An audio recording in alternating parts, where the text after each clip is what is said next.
Goeiemôre aan elkeen van u. Dit is so groot voorreg om vanoggend weer hier te staan en in die samekoms van medegelowiges, om so ook te hoor wat die skrif vir ons vandag wil sê. En ek wil vandag vir u gesels met u, soos wat die Here op my hart gelê het. Hoe kan ons die woord van God beter verstaan? En die Bybel is vir ons opgeteken, die woord van God is vir ons opgeteken, om alles te weet wat ons behoort te weet. As dit nie in die Bybel staan nie, is dit nie vir ons belangrik nie. En as die Bybel ons waarsku, is dit belangrik. En as die Bybel dit sê, dan is dit so. So Vader het vandag vir ons 'n boodskap, en ons gaan 'n eenvoudige verhaal vat in die Bybel, en ons gaan hom so 'n bietjie ontleed, en ons gaan kyk, wat doen ons verkeerd? Hoe gaan ons dit beter verstaan? Hoe wil die Heilige Gees vir ons vandag leer om te hoor wat hy vir ons deur die Gees en deur die woord wil sê? En daarom wil ek vir jou vra vandag, stel jouself oop, jy gaan leer deur die Heilige Gees hoe om die Bybel, met ander woorde die woord van God, beter te verstaan, en wie van ons het nie daai behoefte nie.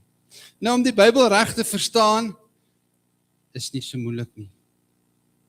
Snaaks genoeg, die mense sê, dit is verskriklik, dit is nie so moeilik nie. En soms dink ons, dit is half onmoontlik mos, om hierdie Bybel te verstaan. En baie keer dan vra ons vir onsself, sekere vrae, of jy vra dalk vir iemand anderster. En ons wil 'n antwoord hê op die vraag, ons wil dit nou hê, in ons baie beperkte verstand en in ons menswees. En as ons nie dadelik antwoorde kry op die vraag wat ons vra nie, dan is ons mos maklik om te sê, die Bybel is moeilik. Die Bybel is moeilik. Ek verstaan nie die Bybel nie. Verstaan nie die woord van God nie. Is daar ooit iemand wat dit kan verstaan? En ek wil vandag vir u 'n verhaal vertel uit die Bybel uit, en ons kan kyk hoe ons net die verhaal kan omdraai, en wat se vrae ons kan vra, want ons vra partykeer die verkeerde vraag. Kom ons sluit die oë. Ons wonderlike hemelse Vader, dankie Here vir die voorreg om vandag hier te kan staan. Dankie vir die genade, en dankie vir die Gees. Dankie dat U ons eerste lief gehad het. Ek vra Here dat U vandag met ons sal praat deur die woord, en deur die skrif wat vir ons opgegee is, Here, dat ons daardeur kan leer. Ek vra Here dat die Heilige Gees vir ons sal openbaar, dit wat U wil hê ons moet weet. En ek vra Here dat U met elke persoon wat hier vandag sal wees, sal gaan. En ek vir ons wys, Here, wat is daar in die woord wat ons nog nie weet nie. En dankie Here dat ons weet, daar waar die mense kennis stop, dit is nie eens die begin van God se kennis nie. U weet beter.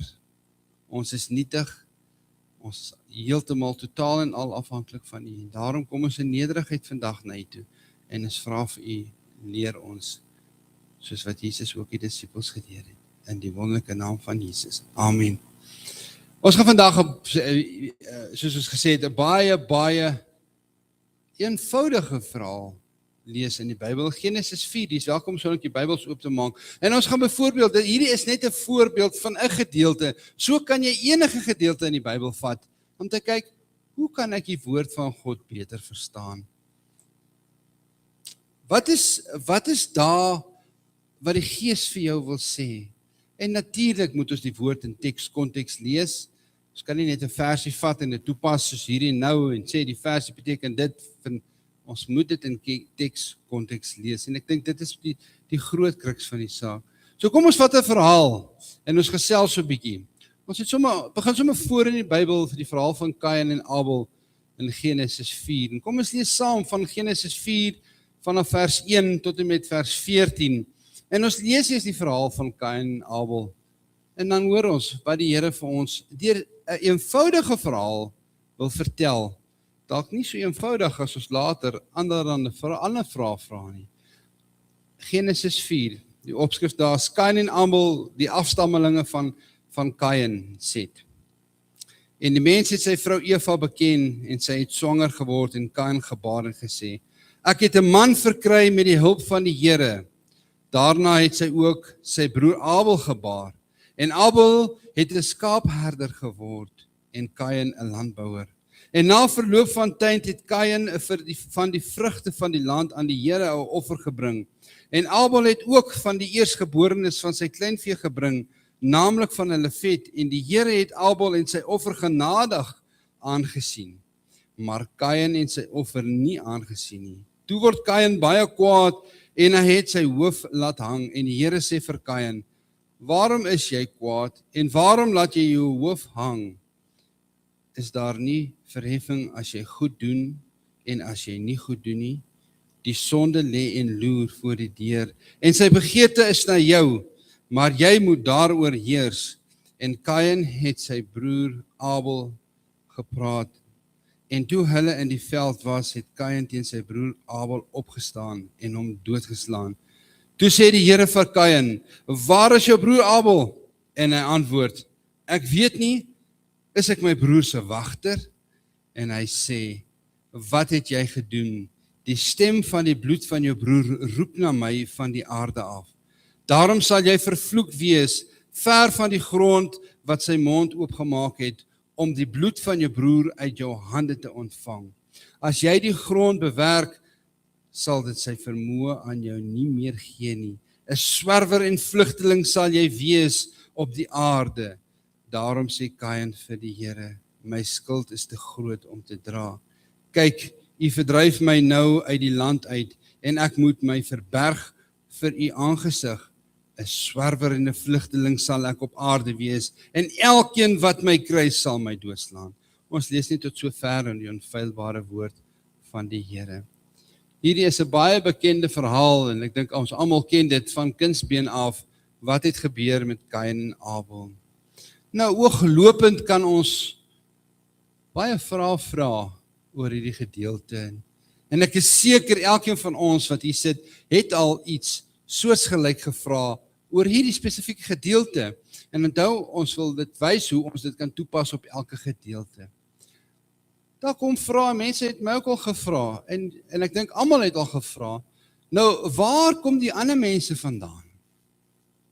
As jy nou die gedeelte lees. Ek kan hoor, dis nie net hierdie gesinnetjie nie, daar's ander mense.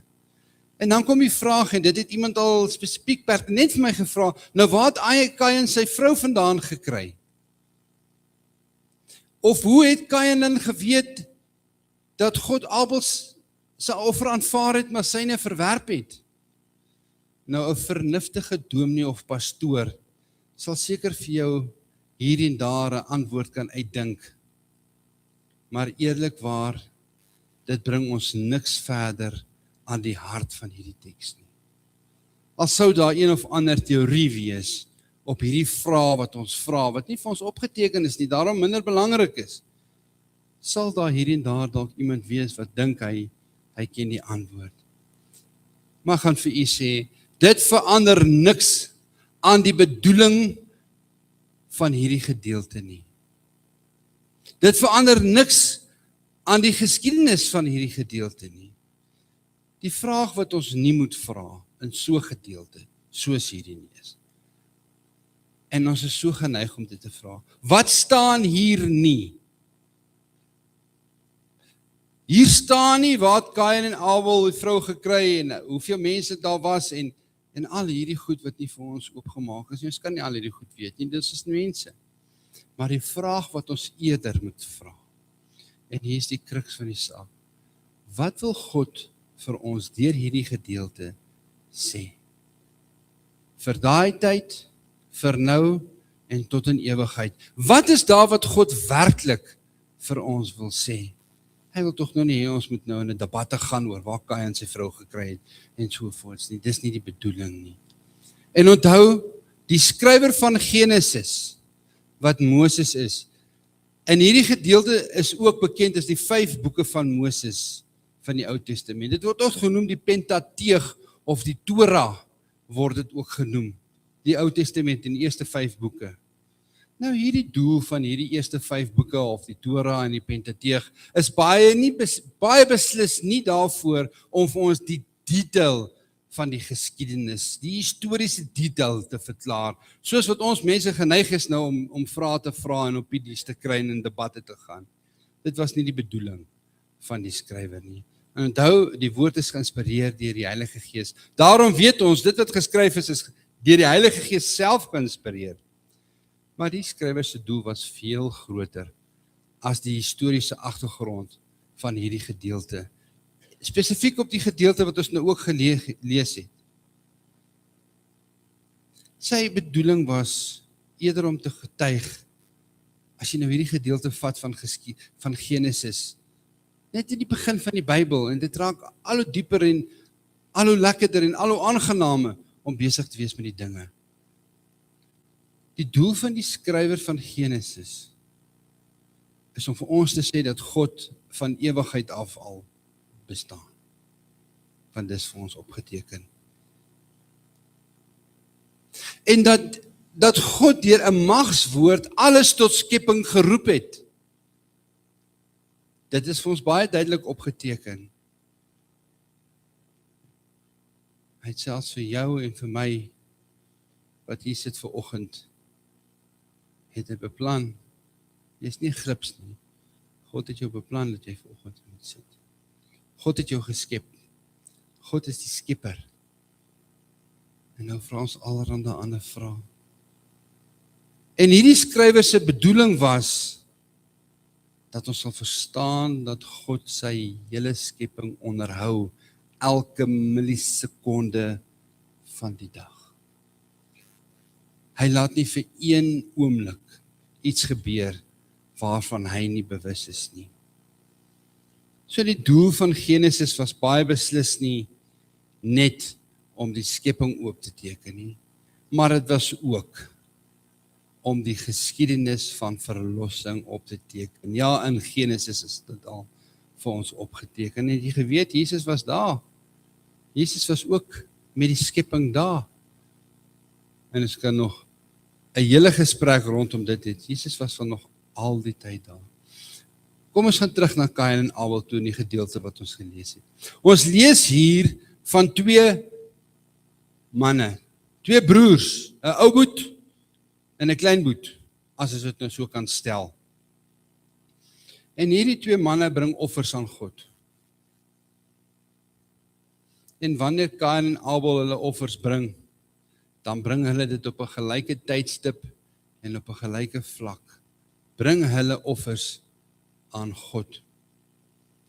Albei van hulle bring offers aan God. Nou daar is verskillende offers, jy weet dit, selfs ons sang, en dat ons hier is, alles is offers aan God, want ons doen dit tot God. Maar Kain en Abel, hulle bring hulle offer, soos wat dit die gewoonte was, hulle offer iets op 'n altaar. En dit lyk self, as ons hierdie gedeelte gelees het, of Kain dit gereeld gedoen het. Nou, Kain is nou die ou boet, of hy dit gereeld gedoen het, want het hy opgelet dat daar woorde is soos eersgeborenes van sy vee gebring het?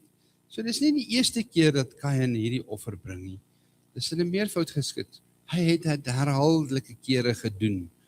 Maar daar was hierdie een keer wat daar 'n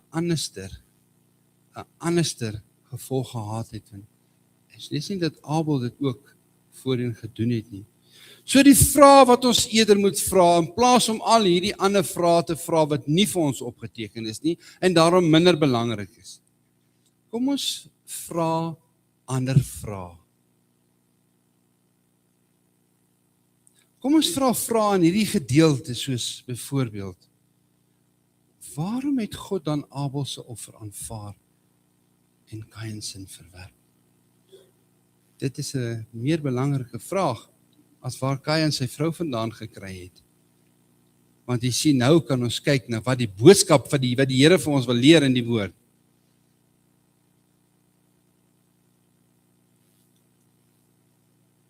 En as ons hierdie gedeelte lees en vra ons, is God dan nou onregverdig? Hoekom sal hy nou Kain se offer nie aanvaar nie, maar Abel se aanvaar? Dien ons dan 'n onregverdige God? Dien ons 'n God wat dan wispelturig is, 'n God wat verander, soos ons mense, ons staan eendag op met die regte been uit die bed uit en ons voel goed, môre staan ons met die verkeerde voet uit die bed uit en ons hele dag is moeilik. Dien ons dan 'n God wat verander, wat dan op 'n emosionele rollercoaster ry? En dan kom die Bybel vanoggend na ons toe, net in hierdie verhaal, en hy sê vir ons, nee, die Bybel leer ons dat God nie verander nie. Hy's gister, hy's vandag en hy's môre dieselfde. En die sleutel lê nie in die soort offer wat gebring is nie. Onthou, Kain het 'n offer gebring en Abel het 'n offer gebring. Kain het 'n vrugteoffer gebring. Abel het 'n diereoffer gebring. So hierdie offers is verskillend. Maar daar is 'n verskil in die gesindheid van die mens wat die offers gebring het. En dit is iets waaraan ons kan aandag gee. Wat is die verskil in die gesindheid tussen Kain en Abel? Kom ons begin om te kyk wat beteken hulle name. Nou vir u wat nie weet nie, in die wêreld van die Ou Testament, meer spesifiek dan nog geskiedenis wat ons nou lees van Genesis, was name baie belangrik. En name was nie net sommer mooi woorde, soos wat ons vandag vir ons kind gee nie. As iets mooi op die oor val, dan is dit sommer die naam. In daai tyd was dit so 'n bietjie anderster, en as jy kyk na die geskiedenis van daai tyd, en elke naam 'n betekenis gehad. Nou as ons net gaan kyk na die naam en die betekenis, sal ons sien hier is klaar iets wat vir ons geopenbaar is. Dis 'n reeds geopenbaarde wil van God dat ons dit moet verstaan. En dis reeds geopenbaar in die woord, in hierdie spesifieke verhaal. Natuurlik kan die Here vir jou baie ander goed openbaar, maar ons fokus nou net op hierdie verhaal. Het jy geweet dat die naam Kain beteken om te verkry? Dis wat die naam beteken. Selfs Eva het gesê, ek het 'n man verkry met die hulp van die Here, verwysend hier na haar eerste seun. En hier hoor jy die moeder se trots. Ek het 'n man verkry met die hulp van die Here. Oudboet is gebore, Kain is gebore, Kain is die eersteling. Dis 'n erfnaam. Dis 'n belangrike seun. Hy is die eerste geborene. En hoeveel keer lees ons dit nie in die Ou Testament nie. En van hom word verwag om voort te gaan daar waar sy pa opgehou het. So hy het 'n verantwoordelikheid gehad. So jy sien dit net in die naam, nog nie eens in die persoon nie. Kom ons kyk na Abel. Abel, kom ons noem hom kleinboet in hierdie gesin. Nou kleinboet, Abel, sy naam beteken nietig, tervergeefs, verganklik. Nou, dit is nou nie 'n naam van status in daardie tyd nie. Reeds in hulle name sien ons, daar's 'n kontras. Kain is hierdie belangrike, geregverdige persoon en hy verwag die eer wat hom toekom. Abel aan die ander kant, kleinboet, is die geringste, die onbelangrikste, en hy het geen aanspraak op niks nie.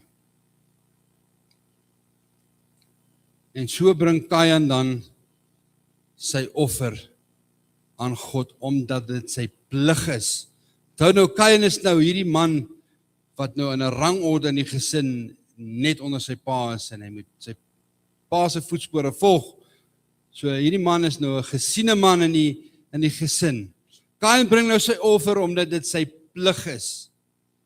Nie omdat hy wil nie, dit is sy plig. En weet jy wat? Kain bring sy offer omdat dit sy reg is as eersteling. Hy het mos regte, menseregte. Dit is sy reg om hierdie offer te bring aan God, want hy is die eersteling. Hy is die belangrikste na sy pa in hierdie gesin. En daarom meen Kain, God moet my offer aanvaar. Dit is nie onderhandelbaar nie. Hy is van mening, God het nie 'n keuse nie. God moet sy offer aanvaar. Sien wat sy gesindheid bring Kain die offer? Abel, kleinboet, hoe bring hy sy offer? Hy bring sy offer nie omdat hy moet nie. Nêrens in die geskiedenis is daar opgeteken dat hy dit moet bring nie. Tog bring hy ook 'n offer aan God. Hy bring nie die offer omdat hy geregtig is om dit te doen nie, maar omdat hy weet dat hy God nodig het. En juist daarin lê die groot verskil tussen net die offer van Kain en Abel. En luister mooi na die versie wat ons gelees het in Genesis 4 en 5de versie, as ek nou net so maak wie kan sê wat daar staan. Hoor mooi wat skryf Moses, wat geïnspireer is deur die Heilige Gees. En die Here het Abel en sy offer aangeneem. Sien jy? Fokus is op die mens ook, nie net op die offer nie. Ons is geneig om te dink net aan die offer. Daar staan, die Here het Abel en sy offer aangeneem. Maar die Here het Kain en sy offer nie aangeneem nie. Dit staan vir ons so opgeteken. Ons hoef nie daaroor te wonder nie, dit is nie moeilik om dit te verstaan nie. Nou hier kom iets deur wat ons nie altyd besef nie. Dit gaan nie net oor die offer nie. Hier gaan dit oor die persoon. Dit gaan oor die persoon. Kain en Abel, dit gaan ook oor die twee persone. Die persoon word aanvaar of verwerp in hierdie gedeelte.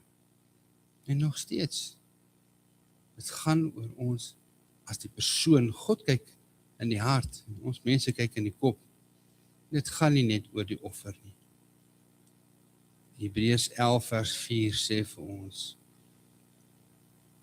en dit is ook die gedeelte wat ons op die blaadjie het, daar staan en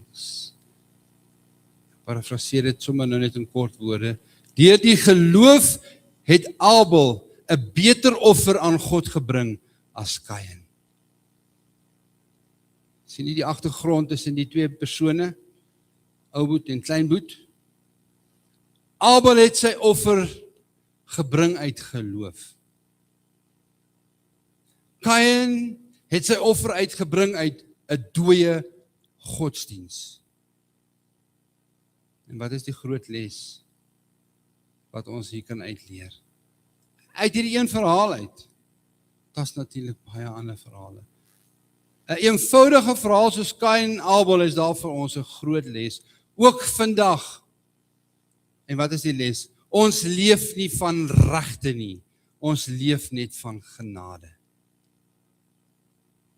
Dit is wat vir ons opgeteken is ook in hierdie verhaal. En nadat God Kain en sy offer verwerp het, is God nog nie klaar met Kain nie. O nee, dan begin hy eers om met Kain te werk. God leer vir Kain, hy leer vir Kain iets, en ek kan sê, so kan God ook vir ons iets leer. En wat sal dit wees? God wil vir môre, vir jou en vir my sê, op grond van die gedeelte wat ons leef, wil hy vir ons kom sê, by my leef jy nie van regte nie, jy leef van genade.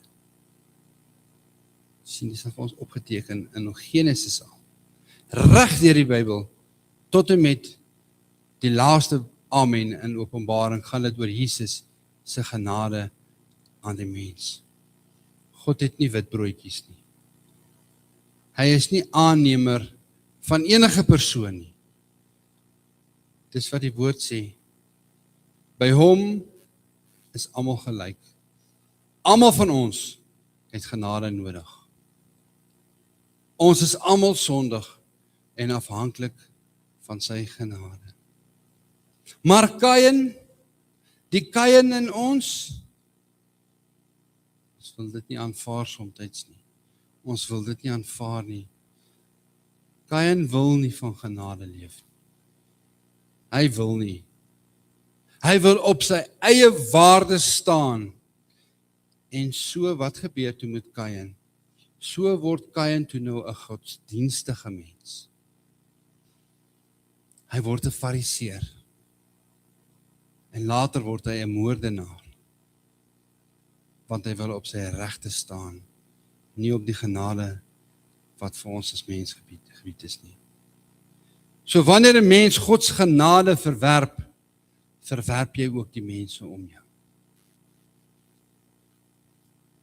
Ek wil dit weer vir u sê, as ons God se genade verwerp jy ook die persoon naast in jou. Jou man, jou vrou, jou kinders, jou gemeenskap en waar jy werk, jy verwerp dit. En hierdie Kain wat so in ons inkom, wat so in ons partykeer so groot word, hierdie groot Kain van ons sê maklik, ek het ons nog nooit iemand vermoor nie, ek is daarom nie soos hierdie Kain wat sy broer doodgemaak het nie. Nou die woord sê baie duidelik, as jy iemand haat, het jy klaar moord gepleeg. In elk geval, as jy skuldig is in een wet, is jy in alles skuldig. So wat sê die woord vanoggend? Hy sê vir ons, dit gaan oor ons houding. Dit gaan oor ons verhouding met die Here in die eerste plek. Dit gaan oor ons met ons verhouding met ons medemens, met die mense om ons. Hoe maklik vermoor ons nie ander, omdat ons op ons regte staan. Soos Kain vir Abel vermoor het, vermoor ons ander, want ons staan op ons regte. Ons staan nie op die genade van Jesus Christus nie. En uiteindelik roep Kain uit, en hy sê, my skuld is te groot. En tog, selfs dan, wys God genade aan hom. Geliefde broer en susters vandag in Christus, die Bybel begin by genade, en dit eindig by genade. Al wat vir God van ons vra is om dit te aanvaar. Dis al wat hy vra. Al wat ons hoef te doen is, ons moet dit aanvaar en dit ons sin maak. Nou wil ek vir u iets baie mooi sê, en ek wil graag hê moet u die volgende sin hoor. Dit gaan baie moeite vir jou spaar in die toekoms, as jy sit oor teologiese vrae, en al die kwessies wat mense so kan stry, en wonder oor goeters. Kom ek sê gou vir jou, kom ons word vandag soos 'n kind. Want ons is mos God se kinders, kom ons word soos 'n kind. Ek wil hierdie graag 2 keer sê, dit is baie belangrik wat die Here op my hart gelê het. Maak nie saak hoeveel grade en titels jy het nie, maak nie saak hoe eenvoudig jy is nie, dieselfde geld vir almal van ons, want voor die kruis is die grond gelyk. Dit is nie die dinge in die Bybel wat ek nie verstaan, wat my pla nie. Maar dat is baie goed. Maar dit is die dinge wat ek verstaan, want nou weet ek, wat moet ek doen? Ek wil dit weer vir u sê. Ek vertrou dat dit dieselfde betekenis vir u, as wat dit vir my die week gehad het. Want ons ken so teendele, eintlik ken ons nog niks. Ek wil graag weer hierdie volgende sin sê. Dit is nie die dinge in die Bybel wat ek nie verstaan, wat my pla nie. As ek dit nie verstaan nie, dan het die Here dit nog nie aan my geopenbaar nie. Maar dit is die dinge wat ek verstaan, wat my pla, want nou weet ek, wat moet ek doen? En ek dink dit is die kruks van hierdie verhaal van Kain en Abel. Ons gaan dit nie maak sonder genade nie. Genade soos wat die Here aan Abel vertoon het. Nie vandag nie, nie môre nie, nie in ewigheid nie. Ons leef elke dag uit God se hand uit. En net uit sy hand uit. En ek wil graag hierdie gedeelte afsluit met Efesiërs 2 vers 8 en 9. As jy nou hierdie hele verhaal van Kain en Abel wil opsom en jy het nou nie die onnodige vrae gevra wat ons nie ken nie, maar ons werk op dit wat God aan ons openbaar. As God van jou dieper goed openbaar, dan is dit wonderlik, maar hy kan nie almal is op 'n ander geestelike vlak. En ek dink baie keer streef ons te veel na moeilike vrae. Die antwoord op hierdie Kain en Abel verhaal, wat gaan oor genade, se antwoord kan ons opsom in Efesiërs 2 vers 8 en 9. En daar staan dit vir ons geskryf. Want uit genade is julle gered, deur die geloof, en dit nie uit julleself nie. Dit is die gawe van God, nie uit werke nie, sodat niemand mag roem nie. Of jou volgende vraag, ervaar die verskil. Ervaar die verskil wanneer jy op jou regte, op jou eie insigte, op jou eie vermoë steun, in plaas op die genade wat Jesus Christus vir jou bied vanoggend. Kom ons ervaar die verskil vanmôre. En hierdie versie van Efesiërs 2 vers 8, wat sê ons is uit genade gered, antwoord natuurlik hierdie probleem van Kain direk. Dit vernietig die idee van regte. Heeltemal. Ons het nie regte nie, ons het net voorregte in Christus. En dit bevestig vir elkeen van ons wat vandag hier is, ons leef nie van werke nie, maar ons leef van die genade van Jesus Christus deur die kruisdood. So as ek nou hierdie boodskap kan afsluit, dan sê ons, wat het hierdie boodskap vandag vir ons beteken? Abel, wat sy offer aanvaar is, en hy ook aanvaar is, het dit gegaan oor geloof en genade. Kain, wat sy offer en Kain verwerp is deur God, het dit gegaan oor werke en regte. En ons wat vandag hier sit, ek en u, wat vandag hier sit, in die sogenaamde moderne tyd, vir ons gaan dit net oor genade. Genade en net genade alleen. En dit is die verskil. En ek wil vir u vra, kom ons bid en ons vra vir Vader om hierdie vir ons te openbaar. Kom ons sluit die oë. Ons hemelse Vader, as ons vandag na u toe kom, Here, dan sê ons dankie vir u woord en dankie dat u vir ons deur die woord leer. Vader, ons kom na u toe vandag, nie met regte nie, maar met leë hande en oop harte. Ons vra, Here, vat asseblief weg al hierdie goed wat ons het, uit ons eie insigte, ons eie verstand, Here, en die regte wat ons het. Vader, ons vra, Here, leer ons dat u dit verander in genade. En dankie vir u genade, Here, want die genade is vir ons genoeg. Vader, ek wil ook kom dink aan 2 gesinne wat hierdie week ook persone verloor het aan die dood, sal u ook daar vertroosting bring, deur die Gees, en mag u ook daar, Here, verheerlik word. Vader, dit is soos môre, Here, dan is dit ons beurt, maak ons gereed om die Skepper te ontmoet, in die wonderlike naam van Jesus. Amen.